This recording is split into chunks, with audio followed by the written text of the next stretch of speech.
Let me show you this, family. Let's get confirmation now. Let's go over to Job 33. Moving in the spirit now. We always should be led. It says, those, as many as be led by the Spirit, the same are the sons and daughters of the Most High. So it tells us in Job 33, in what verse is it at? Verses 10. Oh, hold on.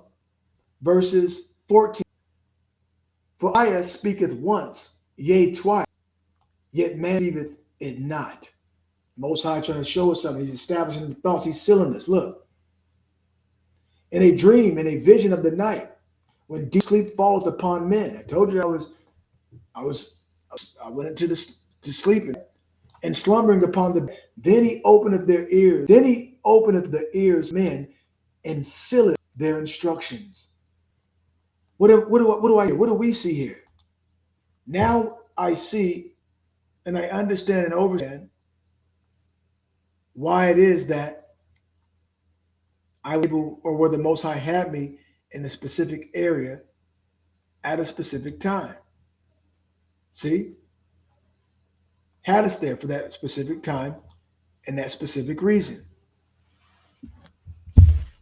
Now it all makes sense. Now I can say this over and over, and I can tell you, what if I told you this has happened? This is happening in out of all of our lives, but until we come to a point to get to a place where we're still to listen to the Most High, this is how the Most High gives us his instruction, and it's in his word. And it's in our prayer lives. It's in our due diligence, the time that we spend seeking the Most High. Do we stay before the Most High? Is there other things going on that is preventing us and from getting the connection, right? It's almost having a signal, and you have something interfering or obstructing or obstructing you from getting the signal. And that's what they do in the world. That's what Satan does. That's what Satan puts all these devices up, keeps us preoccupied, gives us the drugs, gives us the strong drinks, all these different things so we can't hear. But now when someone that can hear, someone that can see, that has been that the Most High has bestowed and showed them, a lot of people, and I'm not saying this to shame anyone. I understand, right? I was once people, I was once not before, always listening to the Most High. But now I see, so since 2015, 2016, we've been on here, and most people, it seems like a lot of people just pass all this up. They pass all this, all this confirmation. Okay, they want to get head nod, but they don't want to have that true, intimate relationship. I pray that by me ministering, right, that it enriches you deeply, affirms, confirms, and reaffirms that what the Most High already has instilled in you, and that he continues to give you the increase, okay? With each day that it draws you closer, or that you are cherishing, that your eyes and ears have been opened, that, listen, what you're seeing and what you're experiencing, it's not a hoax. It's not a farce, okay? It's not fictional. It's reality. There's a such thing called the matrix, and the world is in the matrix. So when we talk about truth, Yeshua, St. John 14:6, Yeshua is the truth, the way, and the life. So when we talk about truth and we have that truth, the world don't understand that truth because they don't have the spirit of truth, okay? So we must continue to be the bearers of that truth, to carry that truth, to forward that truth, to pass the baton. Is this making sense? Stand on point. So we see, dear family, that it tells us here in Job 33:16, then he openeth the ears of men and sealeth their instructions. Why? 17, that he, the Most High, may withdraw man from his purpose. Remember what it talked about, and I'm going to just go there really quick. Remember what it told us here in Ecclesiastes 8:5-6, really quick. Ecclesiastes chapter 8, verses 5 and 6. Whoso keepeth the commandment shall feel no evil thing. See, but the Most High is able to deliver it from any and every situation. So it says, and a wise man's heart discerneth both time and judgment. Yeah, the world's under judgment. This temporal world will be judged. I just put that on Word to the Wise Wednesday. See? So for all these years, are you seeing it? If you don't believe me for the works, believe the work then, dear family. So it says in verse 6, because to every purpose there is time and judgment, therefore the misery of man is great upon him. Why? For he knoweth not what shall be.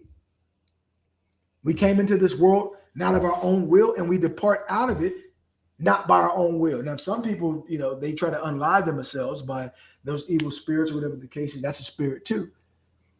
But none of us, and even when it's time for us to go, none of us has the power to retain the spirit, the soul, if the Most High says it's time for us. So it tells us here, in verses 7, Ecclesiastes 8 and 7, for he knoweth not what shall be, for who can tell him when it shall be? So you ever heard me say, if you stay ready, you don't have to get ready? Well, that's exactly what I'm talking about here. If you stay before the Most High, practicing, because out of sight, out of mind, that's what I'm getting ready to go into with these two greatest commandments to share with us, a rehearsal for all of us, because we all need it. Now, it says, verse 17, that he may withdraw a man from his purpose and hide pride from man. So imagine, I was talking about one of the endeavors that I had, that in my initial, when I was going through it, it felt like, man, I feel this feels humiliating. Man, my livelihood, I got to go back out in corporate America. I got to go back and get it. And so that was even a part of the test. Okay, well, look, you had your own business and you provided it for you by the permission and the help of the Most High. Now, your business has gone under. You have all this stuff. So what is it then? How are other businesses? That's why we can't compare ourselves to what other. Well, let's compare with it. No, you make sure that you're doing what the Most High says. See? Because the Most High has something that he's doing through each of us. You get what I'm saying? Those are those windows of opportunity, those doors that the Most High said that he would open for us. So don't try to go through a door that's not for you. See? The Most High did it, that he would hide pride. So let's say that, and I remember, just for a small instance, I remember I was going to auctions or whatever the case is in my dealership. I'm buying cars, right? I'm like, yeah, I'm working with I got $250,000 that I can use to go buy a car. I can go buy these particular cars and I can sell these cars, and I can work with this, or I made whatever X amount of dollars, and before you know it, from the $250,000, next thing you know, I'll have like $1 million or $2 million in under my control. This is where man, if man's not mature enough, they might lift themselves up. See, they might lift themselves up and say, well, look, now I got resources. Okay, I got a house that's worth this much money. Okay, I got these cars that's worth this much money. I got this business, that business, the other. I got savings, I got other. I can do whatever for me. I'm taking real good of my family, and life is great. But they don't know at any moment they can leave all of that and have to stand before the Most High. So what is it for all of that? And I always keep this in mind, right? I keep this in mind. So those are the things that me personally, that I want, that I want to esteem as being the, how do I say this? Those monumental markers in my life to say that this is my plaque. Here's my, this is what I've succeeded in. Here's my success. Here's my trophy. My thing is family, keeping my family intact, make sure that family understands that first is the Most High. Starting with me, the Most High first. That I love him. I want the Most High to know that I love him. I want him to see me striving against any and everything to oppose that if it's going to try to turn me away from him, because I love him just that much. And my love is growing deeper and deeper. And I want others, my family, starting with my family, to also love the Most High and to know that he loves them like he loves me and he loves it, right? And then next, that my family, I want family. I want my family to be healthy. I want my family to be God-fearing. I want my family to be a family of integrity. I don't want my family to be enemies of the Most High. And then after that, the congregation, my congregation or my congregants, my brothers and sisters, I want them to love and fear the Most High and to be people of integrity, to be holy people. See? So these are the things. Now, those are my trophies. Those are the things that I'm reminded of. Wow, even if life beats me down and I'm overburdened with with a workload where it builds out the yin yang and everywhere piling up, I know that I can turn to the Most High. That Most High, Father, this is a lot to deal with. It's too much. I'm a father. I'm a husband. I'm a grandfather. The wisdom that you're giving to me. See, is this too much?